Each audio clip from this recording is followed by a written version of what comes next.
How to randomly select an item from a list in Python. Import random module, use the choice function, pick a random element from a sequence, where a sequence is a collection of objects where each object has an index.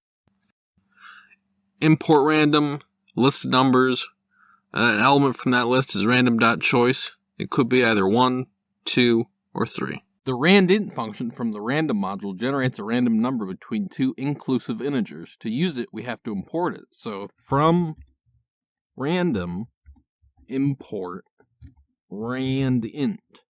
Let's print out a random number between 1 and 10. So print randint 1, 10. Like I said before, this will give you a random number between 1 and 10, inclusive.